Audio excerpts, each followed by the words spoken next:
queridos hermanos, que Dios les bendiga y vamos a la palabra de Dios, ¿les parece? Y hoy día quiero compartir, ese soy yo el año pasado. ¿No? Con 20 años menos, dicen por acá. Hoy no me creen. Y voy a hablar de Yahvé Melech, la santidad conviene a tu casa. Qué importante, queridos hermanos, que hablemos de santidad. La Biblia, fíjate que es un tema que de pronto tenemos que hablarlo y tocarlo en nuestro ser porque necesitamos que el Señor nos guíe y entremos en procesos de santidad. No podemos estar viviendo como cantan los hermanos de escuela dominical, los niños, y dicen, yo no quiero ser un yo-yo. Que a veces voy, a veces no voy, a veces estoy, a veces no estoy. Dios quiere tratar contigo y conmigo, pero es un tiempo de tomar decisiones. Y el Salmo 93:5, como leíamos delante, pero yo lo tengo en la versión de las Américas, dice: tus testimonios son muy fidedignos. La santidad conviene a tu casa, eternamente, oh Señor. Oremos. Padre, voy a compartir tu palabra, Señor. Te pido que tú bendiga a mis hermanos, a las visitas, a los que han llegado, Señor. Háblales, Padre. Te lo pido en el nombre de Jesús. Amén. Queridos hermanos, este Salmo 93 está considerado uno de los salmos reales. Un grupo de salmos que hablan del rey. Este breve salmo carece, fíjense ustedes, si ustedes lo ven en el texto, carece de título o de nombre del autor. No tiene ningún título ni nombre de autor, pero es un salmo que los teólogos lo han estudiado profundamente y todavía algunos se están dando cabezas. ¿Ya? Porque es un salmo que tiene una verdad interesante. El hermano Pablo lo leyó completo. Yo leí la última parte que dice: tus testimonios son muy fidedignos, la santidad conviene a tu casa. Queridos hermanos, nosotros podemos llenarnos de programas, podemos tener programas para todos, y tratamos de cubrir semejantes con los necesitados, con la dominical, con los niños, pero queridos hermanos, eso es una parte de lo que debe ser la iglesia. Porque la iglesia, queridos hermanos, nosotros no somos un club social. No somos acá de querer buscar pega, desarrollen en esto. Nosotros somos un pueblo que tenemos que caminar en pos del Señor Jesucristo. Y debo reconocer, queridos hermanos, que hemos aprendido, no solamente en mi vida personal, a depender del Señor. Y el Señor quiere que nosotros vivamos en santidad. Este breve salmo, como les decía, carece de autor o título, pero es sumamente importante. El tema es evidente, ya que se enuncia su primera línea en el salmo de la soberanía omnipotente. Jehová, a pesar de la oposición, reina. Aunque tú lo quieras o no, el Señor reina y quiere reinar en tu vida, pero para eso tienes que dejar que Dios tome el control. Es una declaración breve y audaz del poder, la fortaleza y la santidad de Dios. G. Campbell dijo del Salmo 93, interpretarlo es casi una impertinencia. Jehová, dice Jehová, a pesar de la oposición, reina supremo, y dice que se haga, este salmo, dice interpretarlo es casi una impertinencia, que se haga con reverencia. El Salmo 93 describe una teocracia, querido hermano. ¿Usted sabe lo que es la teocracia? El gobierno de Dios. El pueblo judío siempre creyó en la teocracia, que Dios gobernaba, pero esta teocracia, cuando hablamos de gobierno de Dios, tiene que estar implicada en toda la área de nuestra vida. No solamente cuando en la parte cultica, la semana pasada hablábamos que hacer las cosas religiosas es fácil, ¿no es cierto? Como este leproso que volvió, porque el Señor le dijo, anda y preséntate al sacerdote, y los 9 se fueron a presentar, pero uno que no se presentó, porque intentó y entendió que lo más importante era la santidad en el corazón, lo que Dios había hecho. Entonces, querido hermano, cuando hablamos de Jehová Melech, es una expresión judía, o Yahvé Melech significa Jehová reina o Jehová es el rey. ¿Ya? Quiero que se graben este tema de por qué Jehová reina, Jehová es el rey. Son las consignas de este salmo teocrático. Este salmo de la teocracia de Dios que impacta a todo el pueblo judío y a toda y a cada área de nuestra vida. ¿Saben cuál es el problema, queridos hermanos? Que nosotros hemos errado en que siempre creemos que somos unos en la iglesia y somos otros en la casa. O somos unos con los hermanos de la iglesia y somos distintos cuando nos reunimos con nuestros compañeros de trabajo. Cuando hablamos de teocracia, este término significa que Jehová reina en todas las áreas de tu vida. Ahora, hay que ser honesto, querido hermano. ¿Dejamos que el Señor obre en todas las áreas de nuestra vida? Nos cuesta. Pero ¿saben qué? El Señor mira el corazón. Jehová mira lo íntimo de tu vida. En este año, querido hermano, hemos pasado cosas muy hermosas en el Señor. Me he puesto llorón, estoy igual que el hermano Miguel, estamos viendo la misma teleserie. No hemos puesto llorón y he visto que el Señor ha tratado con mi vida. Y he visto que Jehová reina. Y saben, querido hermano, a lo mejor este año yo me equivoqué con algunos de ustedes. Y les pido perdón. Algunos a lo mejor dicen que el pastor no era lo que pensaba. Te pido perdón por no cumplir la expectativa. Pero ¿saben qué? Yo amo al Señor con todo el corazón. Y si me equivoco, voy a rectificar porque el Señor me llama a santidad. Cuando nosotros hablamos de que Jehová reina, está diciendo que realmente es el amo y Señor de tu vida, pero tu vida completa. Este es uno de los magníficos salmos que describen el reino de Jehová. Incluso los intérpretes judíos dicen que de ellos, estos tratan de las cosas que tendrán lugar en los tiempos del Mesías. Querido hermano, qué hermoso es este salmo. Por favor, léalo, repáselo. El contexto histórico de este salmo es súper importante. Fíjense ustedes que una de las verdades históricas del Salmo 93 es que el inicio de este comienza con la declaración: el Señor reina, Dios reina, lo cual es el primer artículo del credo de Israel. De hecho, los estudiosos judíos indican que este salmo contiene 45 palabras que corresponden al valor numérico de Adán, que es el primer hombre creado por Dios en el sexto día, la santidad del ser humano. Ellos lo toman como que esto implica en la vida de Adán un hombre que Dios quiso que siempre fuera santo y apartado, y pecó. Pero el Señor mandó un segundo Adán. Gloria a Dios. Y este sin pecado, Jesucristo. Por otra parte, algo de suma importancia histórica con respecto a este salmo es que algunos estudiosos judíos posesionan su data histórica durante el gobierno de Nabucodonosor, cuando los judíos fueron esparcidos por las naciones y Dios parecía haber interrumpido su reino. Pero, querido hermano, el Señor no deja de ser Dios porque tú no lo busques, o porque tú te apartes, o porque tú tengas buena intención de seguir a Dios, pero siempre te quedan las buenas intenciones. Dios no deja de ser el Rey. Jehová reina. Jehová, aunque tú lo creas o no, va a seguir actuando y seguir obrando en los corazones. Nunca dejó de ser Rey. Este salmo se escribió en un periodo donde ellos estaban cautivos, estaban prisioneros, estaban quizás olvidados, podían pensar por la mano de Dios, pero Jehová reina. Y aunque tú a veces estás pasando por el crisol de la prueba, Jehová reina. Pero ¿quién tiene que anunciar y declarar que Jehová reina en mi vida? Eres tú y soy yo. Nunca las circunstancias le han ganado a un hijo de Dios. Nunca. Nunca los problemas le han ganado a un hijo de Dios. Los que pierden son los que han visto sus propias, sus luchas y no han dejado que el Señor tome el control. Quien siempre estuvo dispuesto a volver a su pueblo fue Dios, si ellos se volvían a Él. Que su trono no dejó de existir y que Él no dejó de reinar simplemente porque las circunstancias no fueron favorables para este pueblo. Jehová siguió siendo el Dios que reina. Jehová reina.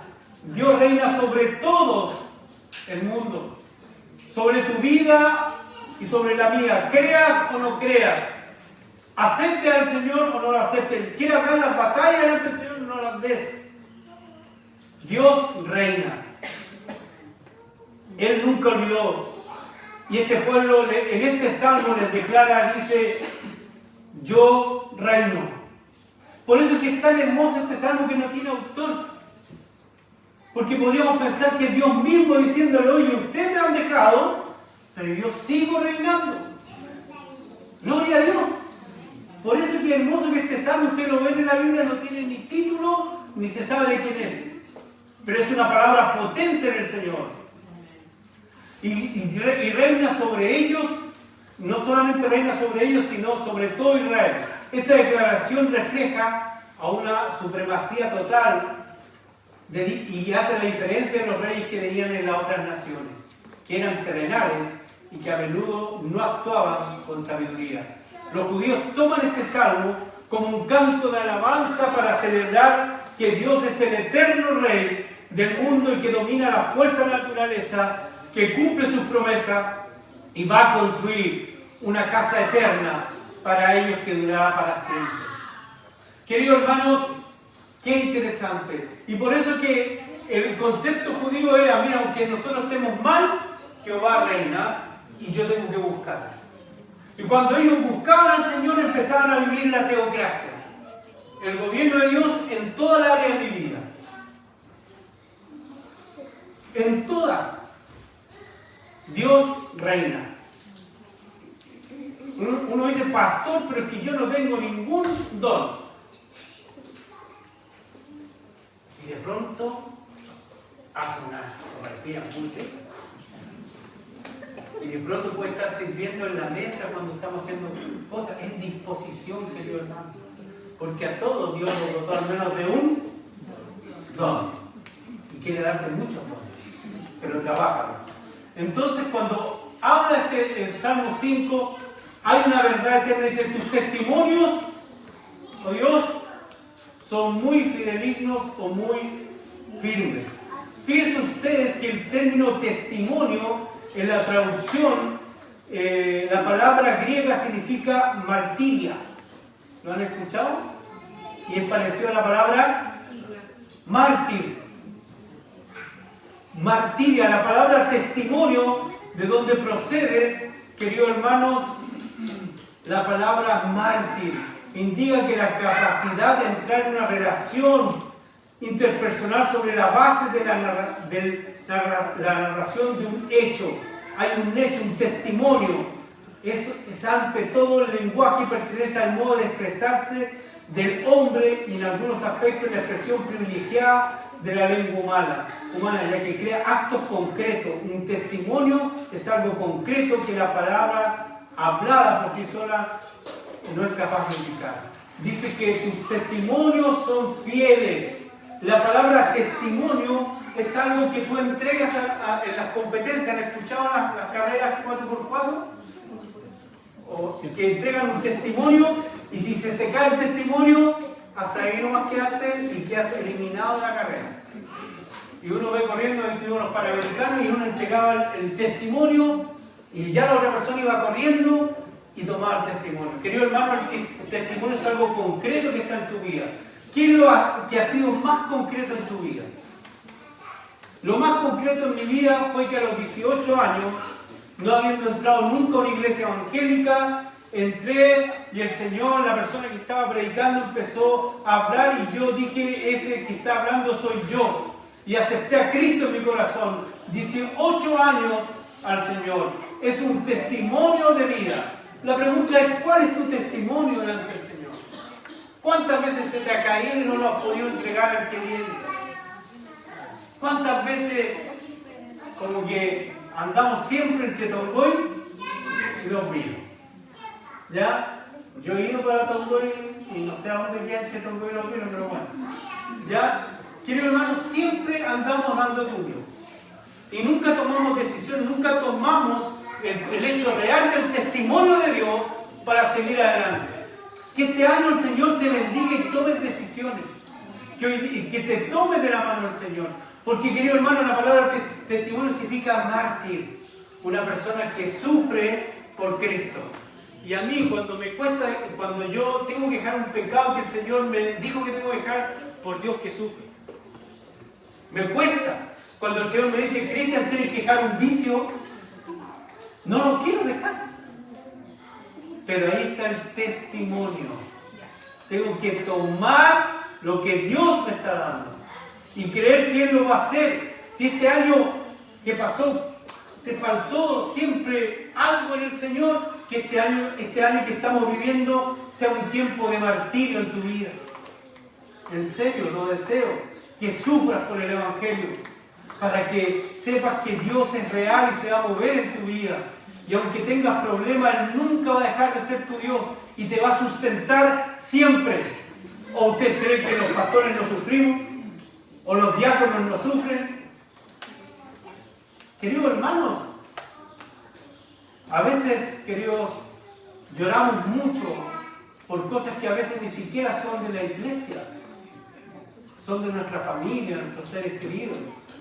Pero sufrimos, porque, querido hermano, un mártir es una persona que siempre está dispuesta a pagar el precio.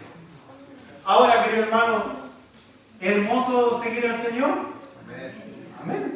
Porque no toda la vida vas a pasar el martirio. Porque Dios siempre te va a pastorear y siempre vas a ver la luz y siempre vas a ver la victoria del Señor. Es una declaración que siempre la decimos desde el púlpito, pero es real. Cuando tú te dispones delante del Señor y indicas esa relación que tienes con Él, esa relación personal, el testimonio, querido hermano, empieza a fluir en tu vida. Fíjate que hay otro término que está para testimonio, que es el término en latín, que significa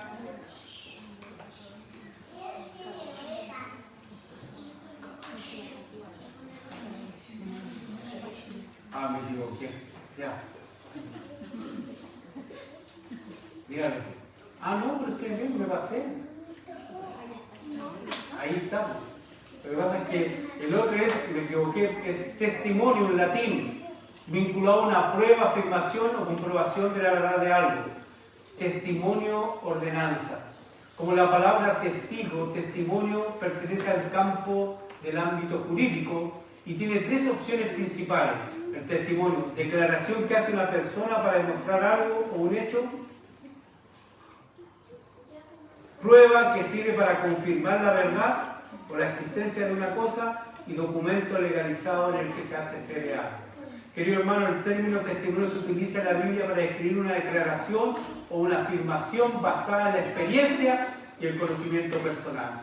Queridos hermanos, debemos tener siempre un buen testimonio. Y querido hermano, hoy en día, fíjate tú que es algo medio para la risa, pero es así. Yo me puse a buscar el término santidad, ¿no es cierto?, o santo, en el Google, y me salían puros sacerdotes católicos. Y hablaban de santidad. Pero todos sabemos qué han pasado con ellos, cuántos le han tachado de que son pedófilos, violadores. Entonces, cuando nosotros pensamos en santidad, pensamos siempre en algo religioso. Y no es así. Santidad, lo vamos a ver más adelante, que tiene que estar involucrado en todas las áreas de nuestra vida. Por eso que la palabra dice, la santidad conviene a tu casa. A tu casa donde estás con tus hijos, a tu casa, la iglesia, a tu casa donde te desarrollas. La palabra, como les dije, santidad significa, viene de la palabra santidad, proviene del verbo santificar, y la traducción hebrea del Antiguo Testamento es kadash, ¿ya? Y que significa estar limpio, ceremonial o moralmente consagrado, dedicado y puro. Y el otro término del griego es agiasmo, que me gustó ese término. La raíz del griego es santidad, del griego agiasmo, significación es de la misma familia que el adjetivo agios, que suele traducirse por santo. La raíz significa diferencia y separación. Me gustó este término. Porque cuando uno habla de santo, es una persona diferente. Diferente. Distinta a lo que el mundo está proyectando. Es diferente. Tiene algo. Es distinta. Entonces, querido hermano, fíjense usted que nosotros como Alianza Cristiana Misionera tenemos nuestras creencias, nuestra credo, declaración de fe, y él dice que cuando tú te conviertes a Dios, eres santo por posición, que se llama santificación posicional. Tú aceptas a Cristo, santo. Ahí dice, pero es fácil. No, porque también la declaración dice, pero eres llamado a ser santificado. Vivir en santidad. Y la palabra santificar significa que Dios vaya trabajando en tu vida todos los días.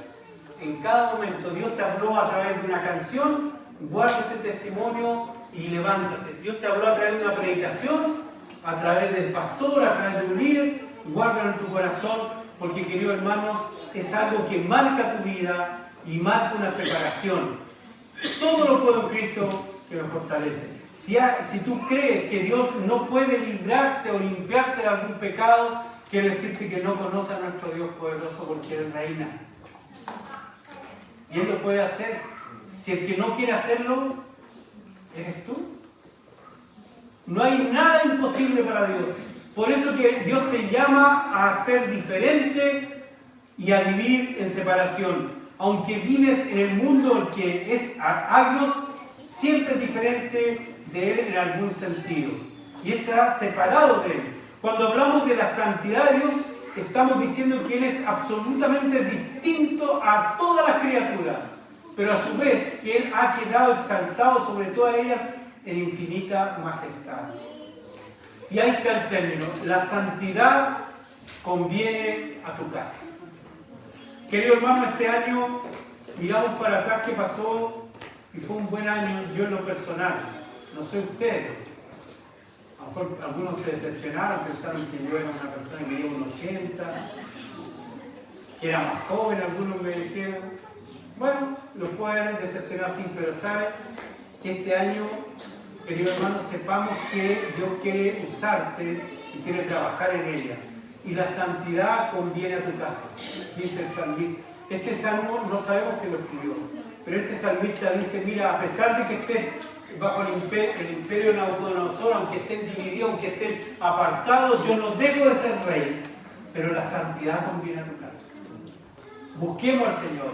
Este Dios poderoso es santo, diferente a cualquier hombre o mujer. Su poder es poder santo y su soberanía es una soberanía santa. Su santidad está relacionada con todo lo que Él es y hace. Se podría decir que adorna su propia casa. Esto es cierto tanto para la representación de su casa en la tierra, que es el templo del antiguo pacto, y la iglesia, que es el nuevo pacto, como su casa definitiva también en el cielo.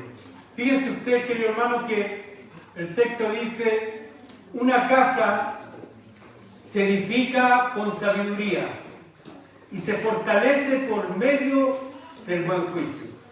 Querido hermano, que este año edifiquemos nuestra casa buscando al Señor. El principio de la sabiduría es el temor de Dios. Que este año busquemos al Señor, que demos la batalla, que no soltemos a nuestro hijo. Yo hice un pacto con el Señor. Yo oro todos los días por mí. Todos los días oro por él. Y no los voy a soltar hasta que el Señor me bendiga. Y oramos con mi esposa, y oramos todos los días por él, nunca lo soltamos. Querido hermano, edifica tu casa. A veces uno piensa y dice, oye, bueno, yo total, mándalo a los niños a la escuela dominical. Eso no es edificar la casa. Es mucho más profundo. Es juntarte con tu familia, con tus hijos, hablarle de Dios, estar en la mesa, el llevar una vida santa, que te vean distinto. Dice, oye, ¿por qué papá en la iglesia es una cosa y en la casa es otra cosa? No entiendo yo eso. O sea, en la iglesia separado, pero en la casa, queridos hermanos, nosotros somos llamados a edificar con sabiduría nuestra casa. Y la primera manera es buscar al Señor. Si tu hijo no viene, ven tú. Si tienes la decisión de que tus hijos vienen a la iglesia, ora por ellos. Si tu hijo se ha apartado, no lo sueltes. Sepárate para buscar al Señor, porque la santidad conviene a tu casa y a la iglesia. Los hermanos que salieron a la iglesia, tenemos que ir a visitarlos.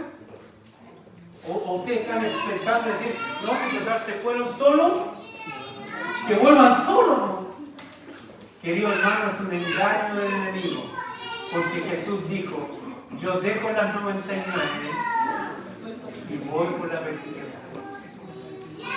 Entonces este año, mi hermano, desafíate, los líderes, todos, disciplen, vayan y no vayan y cualquier cosa, oren por la familia, bendígale. Te esperamos, comparte, ríete, está con ellos, que ellos sientan que tú estás preocupado. Los diáconos están visitando. Los líderes también tienen que visitar, pero todos ustedes, porque tenemos que tener cuidado de edificar nuestra casa como iglesia. Cuando la iglesia está vacía, querido hermano, usted como miembro de la iglesia del Señor en algo falló.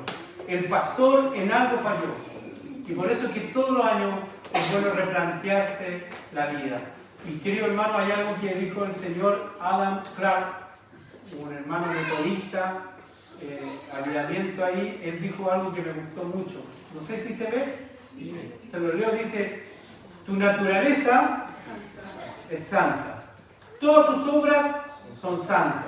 Y tu palabra es santa. Por tanto, tu casa, tu iglesia debe ser santa. El edificio mismo debe ser santificado. Los ministros de esta iglesia deben ser santos. Los miembros santos. La ordenanza santa. Su fe, su disciplina y su práctica deben ser santas. Y esto en todo momento y en toda circunstancia, porque la santidad viene a ser tu casa para siempre. Gloria a Dios. Cuando vi este texto, oíse, dije, pero si esto es, y este hombre lo escribió hace más de no sé cuántos, más de un siglo, y él hablaba de la santidad. Querido hermano, santo en todo. A veces decimos, mira, este púlpito no se puede subir nadie porque es santo. De pronto en este púlpito o en otros púlpitos de otra iglesia se paran hombres que están en adulterio, fornicación. Querido hermano, no sirve nada que este micrófono apartado tiene que ser santo. No tiene ningún asidero, sino que el que canta es santo. ¿Me van entendiendo, no es cierto? ¿Van muy tontos ustedes? ¿Vamos bien? Ya. Entonces cuando decimos el altar es santo, la mesa es santa, pero no olvidando algo principal, es que yo soy santo. Entonces cuando yo soy santo le doy valor a las cosas. Pero si yo no soy santo, no puedo pedir santidad a las cosas porque las son inertes, querido hermano. Este altar es santo cuando las personas que se suben son santos delante del Señor. Cuando el pastor o el líder predica la palabra de Dios. Si no, yo ya hubiese caído rendido cuando mandé a cortar el púlpito. Yo hubiese sido santo. Lo único que era muy grande, y yo nomás. Si no hubiese, cuando el primero a hacer un chavo, hubiese caído muerto el maestro que lo mandaba a hacer. No, hermano. Todo esto, que mi hermano, los objetos inanimados no son santos. Es usted santo. Soy yo el santo. Entonces, querido hermano, la santidad conviene a tu casa. Hoy día quiero hablar un poquito de la santidad de lo cotidiano. Querido hermano, la santidad de lo cotidiano se define como la armonía querida por Dios y cargada de afecto entre la vinculación a Dios, a las personas, a las cosas, al trabajo, en todas las áreas y circunstancias de nuestra vida. Querido hermano, usted tiene que hacer obra de santidad. La iglesia no puede perderse este mundo. Querido hermano, yo les traía, y no lo hago para vanagloria, sino para que ustedes sepan, a veces uno se olvida de la ofrenda de alimentos. Uno dice, no, si se le da a cualquiera. queridos hermanos. Nosotros hemos ayudado, les comento, sector de ayuda social en la Vía Plotario 3, madre adolescente con un bebé de 1 año estudiando. Población Pablo Neruda, familia 5 integrantes. Sector Pampa Zurita, familia abuela con 4 nietos, papá trabaja y ellos están con su pura abuela. Querido hermano, algunos lo llevé con mi esposa. Yo me sentía gratificado porque hicimos una canasta, porque esto es lo que yo he hecho, porque sin contar que Pablo se han ayudado a otras. La iglesia y la santidad de lo cotidiano es estar y demostrar a Cristo en todas las áreas de nuestra vida y también cubrir la de los demás. Por años se decía, bueno, este hermano viene por los panes y los peces. ¿Escuchaban eso, no? No, si este hermano ni viene a buscar al Señor, si viene por puro interés. Bueno, pero Jesús lo echó. ¿Qué les dijo? Ustedes, alimentenlo, bueno, la tuya otra versión de la ustedes deben de comer. Deben ustedes de comer. Querido hermano, la iglesia, la santidad cotidiana está atenta para los desafíos del mundo de hoy, para los de la iglesia, para los que necesitan del Señor. Esa es nuestra mejor manera de predicar la fe en Cristo. ¿Ya? Y vamos a tener tiempo después con esas personas de poder darle el plan de salvación, sin duda. Pero querido hermano, la santidad lo cotidiano es esto. Por tanto, no descuidar a Dios digamos, porque somos del mundo. O sea, no somos del mundo, pero estamos en el mundo. Ni a la familia descuidarla. Querido hermano, no es correcto que las familias sean descuidadas por el apostolado. Pablo dice que quiere ser obispo, buena cosa desea, pero primero preocúpese de su casa. Hay pastores, queridos hermanos, que han fornicado, han adulterado, se vuelven a casar con alguien y de nuevo se ponen a hablar desde el púlpito. Y la palabra de Dios dice que no son aptos, del momento en que cayeron ya no deberían ser aptos para predicar la palabra del Señor. Yo pienso que no se puede arrepentir, ¿no es cierto? Pero es difícil cuando tú luchas contra eso. Entonces, querido hermano, tenemos que tener ese equilibrio. Si yo soy un obispo, preocúpese de la casa. Ni mi prójimo por el trabajo. O sea, no diga estoy tan ocupado para no ir a ayudar al prójimo. Ni a los deberes de la vida por Dios. El ideal del santo es el santo en la vida diaria. Encontrar el equilibrio adecuado entre lo natural o lo racional y lo sobrenatural del individuo y de la comunidad. De modo que la vida espiritual se fortalezca con una buena salud, las facultades físicas se incrementen con un pensamiento claro y la resolución de la mente y la voluntad se templen con el respeto a las emociones. Querido hermano, nosotros el día 24 fue, hermano Lautaro, fuimos a un hogar de ancianos, ¿no es cierto? De la tercera edad, ¿sí? Y resulta que le llevamos como una pequeña cena, ¿no es cierto? Fue algo así como un platito con una comida, un juguito. Yo le dice, pero si total, ya están viejitos. Querido hermano, nunca olvidemos que las personas son tan importantes para Dios. A veces nosotros medimos a la gente de acuerdo a su productividad. Si es productivo, bien. Si no, queridos hermanos, yo creo que ellos nos han hecho muy bien a nosotros. Yo, en lo personal, cuando fui con los hermanos, yo lo acompañé, me hizo muy bien como persona. Muy agradecido ellos, entraba a sus casas, el pastor Lautaro lo atendía porque él era encargado, yo iba de ayudante, ¿no? Y le decía a él, venimos a traerle algo para... Y algunos muy agradecidos, otros estaban con familiares, pero lo agradecían, pero otros decían, uno dijo, ¿te acuerdas que no sé si fue una señora que no tenía nada para hoy día?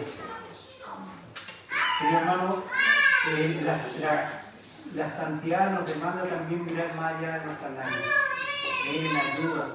Que el Señor nos use este año, que mira a los necesitados, que el Señor nos use en toda la área. No descartemos al Señor que Él se puede mover en todo. Así que, querido hermano, hagámoslo. Fíjense usted que en 1 Pedro 1:15 al 16, traducción del lenguaje actual, dice: así que no hagan lo malo, sino manténganse apartados del mal, porque Dios los eligió para ser su pueblo. En la Biblia Dios nos dice: yo soy un Dios diferente a los demás, por eso ustedes deben ser diferentes a los demás. Me gustó esta versión. La palabra diferencia, santo. Porque decían que la santidad es diferente. Dice: yo soy un Dios diferente a los demás. Yo me muevo donde Él quiere, yo no lo puedo limitar. No podemos decir: no vayamos a predicar allá porque es pérdida de tiempo. O no, pastor, lo hemos hecho tantas veces. Como que si tu predicación tuviera que tener un visto bueno, de decir en base a los resultados, hagamos. Nosotros no hemos tenido ningún resultado material con ir a ver a los ancianos, la hermana hacer el cafecito ese, ¿cómo se llama? Tecito. O el mate amoroso de los varones. Pero hermano, es estar presente como comunidad. Y el Señor hace la obra, no eres tú. Dice la Biblia en Hechos que el Señor añadía a la iglesia los que iban a ser salvos. Entonces, querido hermano, quiero hoy día hablar un poquito sobre la santidad. Pero la santidad en la iglesia. Estábamos hablando que la santidad de lo cotidiano, ¿no es cierto? Usted es miembro de una iglesia, ¿no es cierto? Firmó el libro de la vida, ¿no? Usted se hizo miembro de la iglesia. Usted tiene que apoyar a la iglesia económicamente, usted tiene que asistir, usted tiene que desarrollarse en la iglesia, usted tiene que crecer en la vida cristiana. Para eso está la iglesia. Y los líderes vamos a trabajar, querido hermano, vamos a implementar estudios, academias bíblicas este año, vamos a hacer muchas cosas, pero queremos que usted también vaya creciendo en la obra del Señor. La palabra de Dios dice en Colosenses, nueva traducción del viviente, que el mensaje de Cristo... Proverbios. Sí, tiene razón. Yo hoy día no sé qué me pasa. Me hace mal los días domingos en la mañana. Que el mensaje de Cristo con toda su riqueza llene su vida. Enséñense y aconséjense unos a otros con toda sabiduría que Él da. Canten salmos e himnos y canciones espirituales a Dios con un corazón agradecido. ¿Dónde usted tiene que ser enseñado y aconsejado? En la iglesia. En la iglesia del Señor.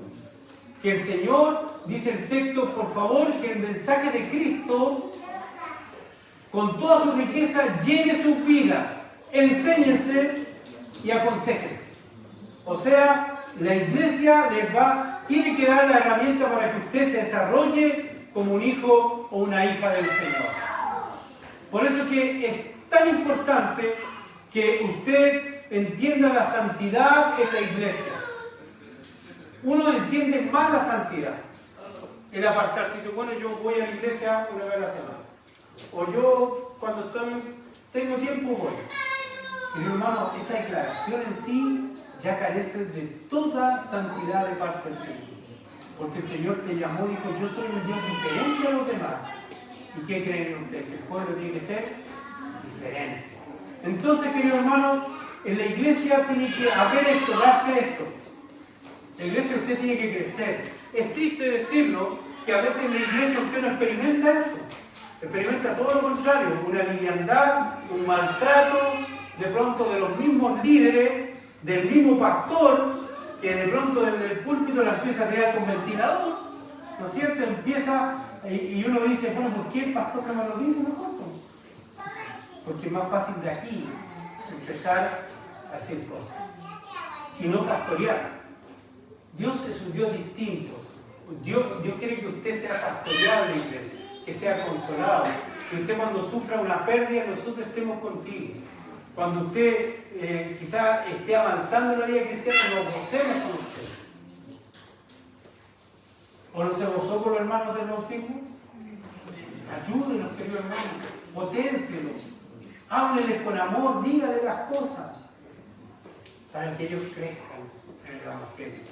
Entonces, la primera santidad es en la iglesia. La segunda santidad es en el hogar. Partiendo del principio que la familia es el núcleo básico de la sociedad y que cada padre es sacerdote de la misma. Cuando hablamos de la figura del sacerdote, es el que guía a la casa.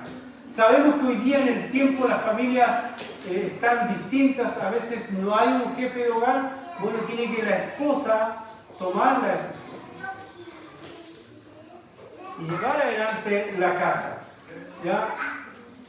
Uno se transforma en un sacerdote, en un ministro del Señor, y que aquí surgen seres humanos desde su concepción en la santidad del matrimonio.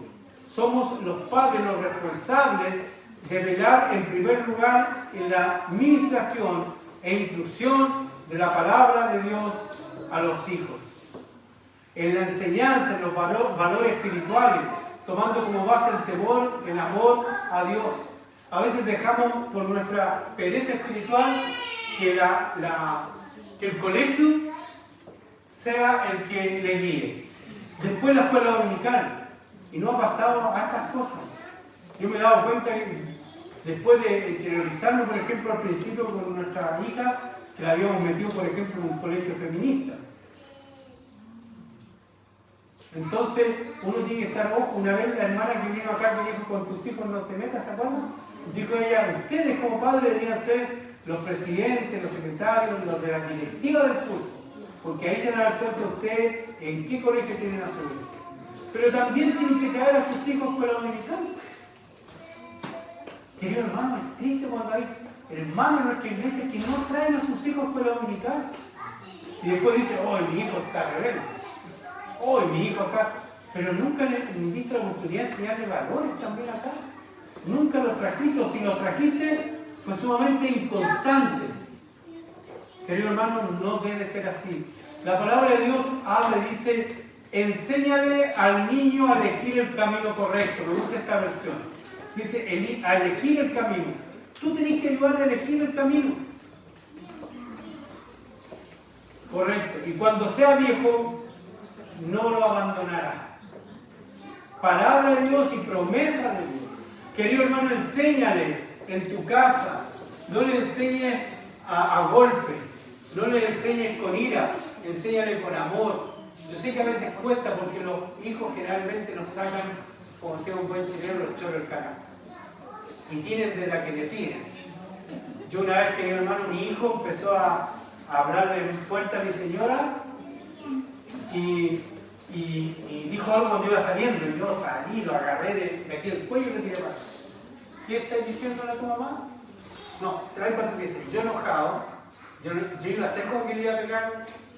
Y voy y hago así y le pego al ¿cómo se llama? Al canto de la cama y vi los verdes. Le dije, quédate ahí, estoy castigado. Y yo me fui a la pieza a sobarle el culo. No era para pegarle, pero era como hacer un gesto y me salió mal. ¿Ya? Pues yo creo que alguna vez le pegué a mi hijo. Lo importante, querido hermano, es que debemos enseñarle al niño. Pero sabes que tu mejor ejemplo es tu estilo de vida. Si tú eres una persona que quiere agradar al Señor, quiere ser santo, ponte la mano de Dios y Él va a guiar. Sabes que va a haber inclusive hasta con tus luchas. Porque si hay algo que bendice a un cristiano es que a pesar de las luchas que viene, está ahí, viene a la casa del Señor. Eso a mí me bendice. Yo creo que a mi hijo le va a bendecir. No tengas temor a equivocarte. Yo muchas veces le he pedido a mi hijo perdón. Porque a veces he obrado mal, porque a veces he obrado bajo la ira y todo, y he tenido que agachar el mollo y decirle, te pido perdón, porque yo creo en un Dios diferente, por hermano. Debemos ser diferentes. Entonces, cuando hablamos de la santidad en el hogar, querido hermano, ustedes, sus hijos, siempre lo están observando. Aunque ustedes no crean. Siempre lo están observando. Aún cuando oran, o cuando están leyendo la Biblia, están compartiendo, o están bendiciendo, o están con ellos en la casa, siempre le están observando. Siempre. Por eso es importante que ustedes mamás y papás sean consecuentes. ¿Me cuesta seguir al Señor? Dile, mira, ser cristiano no es fácil. Oye, yo amo al Señor, pero a veces me caigo, díselo a su hijo. Enséñale lo que es ser santo. Santo no es un asunto espiritual de que tú danzas y el Señor te eleva hasta el tercer cielo. Algunos dicen que hay 7, pero eso es mentira. Hasta el tercer cielo. No, la santidad es estar ahí con tu hijo, enseñarle también del Señor, pero también de que a veces te vas a equivocar. Que a veces vas a llorar y vas a sufrir. Enséñale a elegir el camino correcto. Y lo último, querido hermano, la santidad es la santidad que dice en la comunidad. Y esto es lo que a veces fallamos. Qué importante es que cada uno de nosotros en nuestra relación con la sociedad y la comunidad evidenciemos una actitud de santidad. Y esta ha de demostrarse mediante un testimonio apegado a las leyes y principios de Dios. No, si pastor, mire, yo tengo una buena picada para sacar la revisión técnica.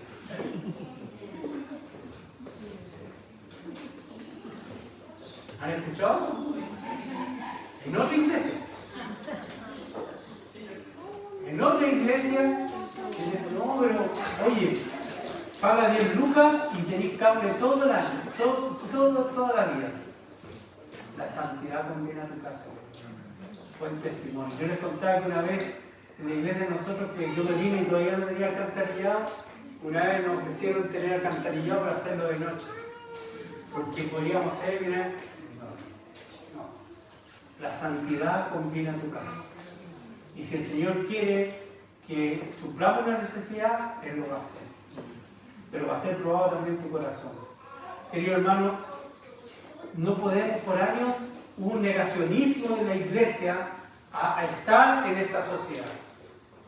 Y yo les entiendo, querido hermano, porque hasta yo mismo me he visto en cosas, de pronto a un pastor me quieren meter a partidos políticos y yo digo, no entienden nada. Si ser pastor ya es una responsabilidad en sí, que tengo que andar proclamando cuestiones políticas. Al César lo que es del César y a Dios lo que es de Dios. Y me he visto presionado y me he visto, oye, no, es que hace esto. No, querido hermano, nosotros estamos para ayudar a la sociedad, no para mezclarnos en los pensamientos que ellos quieren. Usted tiene que ayudar, usted siempre con el pensamiento del reino de Dios. Jehová reina, no de conceptos humanos. Porque uno dice, no, es que mira, si estamos en este partido político vamos a conseguir más cosas. Si el Señor quiere, lo va a hacer. ¿Me entienden? Ojo, querido hermano, nosotros estamos ayudando a la comunidad sin ninguna capa, sin ninguna cosa detrás, sin nada, solamente con el Evangelio de Jesucristo, que ya en sí es todo completo. Nosotros no podemos, querido hermano, engañarnos y decir, bueno, mira, si a través de este partido político, a través de este asunto gremial, sindical, querido hermano, como iglesia nosotros tenemos que ir. Nada más que como iglesia. Negándonos a nosotros mismos y a nuestros pensamientos de pronto que son partidistas. Nosotros somos diferentes, hemos evolucionado una cultura de influencia directamente por el Espíritu Santo. Y cuando usted es influenciado por el Espíritu Santo, no necesita ningún intermediario. No necesita ni la ayuda ni de un presidente, gobernador, ¿cómo se dice? De alcalde, nada. Ellos van a venir, pero nosotros nos vamos a ir, porque nosotros hemos creído en un Dios poderoso. Querido hermano, fíjense el texto que me gustó mucho, dice, alabando a Dios y disfrutando de la estimación general del pueblo. Cada día el Señor añadía al grupo los que iban siendo. Aquí hay dos cosas que me gustan de esta palabra. Dice, alabando a Dios y disfrutando de la estimación general. ¿Cómo tú eres estimado? estimado por otra persona? ¿Cómo puedes llegar a ser estimado por otra persona? Pensemos. Cuando yo, por ejemplo, hay personas que yo no tengo ningún contacto con ellos, ningún acercamiento, yo no puedo ser estimado ni pretender que ellos me estimen, ¿no es cierto? ¿Cuándo yo soy estimado por las personas? Cuando me involucro, cuando estoy con ellas, cuando servimos, cuando decimos, mira, no te preocupes, nosotros te podemos ayudar. Dice el texto que disfrutaban de la estimación, fueron estimados porque servían. No es por un asunto que, mira, ya está ese grupo cristiano que se juntan en las casas, pero a nosotros no nos molesta, así que dejémoslo. Dice que ellos eran estimados, en otra parte dice tenían la gracia de Dios, ¿no es cierto?, con todo el pueblo. Tenían el favor. ¿Por qué? Porque ellos ayudaban a este pueblo. Porque la estimación no es algo abstracto, no es dice, oye, me cae bien ese, no voy a estimar. No, porque hay un acercamiento, hay una ayuda, hay algo concreto. ¿Ya? Y dice, y el Señor añadía al grupo los que iban siendo salvos. Un proceso de santidad. Siendo salvos, apartados para el Señor. Así que, querido hermano, termino con estas palabras. En estos tiempos la santidad no es algo que sea perseguido por muchos. Y es que parece ser que hemos entendido la santidad como una cosa abstracta, inalcanzable, solo accesible para unos pocos. Pero la santidad no es otra cosa que un acto de mi voluntad delante del Señor. Que este año tenga la voluntad de seguir a Dios. He decidido seguir a Cristo. No vuelvo atrás. Es un acto de voluntad. La santidad es un acto de voluntad que se tiene que dar en mi familia, en mi iglesia, en mi comunidad, en donde yo esté trabajando. La mayoría de los que se ocupan estudiar la Sagrada Escritura dicen que aunque este salmo sea muy breve y no sepa quién fue el que lo escribió, llegan a conclusiones que fue escrito para ser cantado después de que todos los judíos habían sido llevados cautivos a Babilonia. Cantaban este salmo de liberación. Jehová reina. Termino con las palabras de un hombre que admiro mucho. En algunas cosas no estaba muy de acuerdo, pero sin duda era un hombre de Dios y lo admiraba. Y había decía, la santidad es por dentro. Como que una frase tan así, tan simple, pero tan profunda, dice, la santidad es por dentro y por fuera. Yo no puedo decir soy santo si por fuera, porque Dios es un Dios diferente y demanda que nosotros seamos diferentes. Que el Señor les bendiga, que este año el Señor les guarde para tener desafíos personales, apártense para el Señor.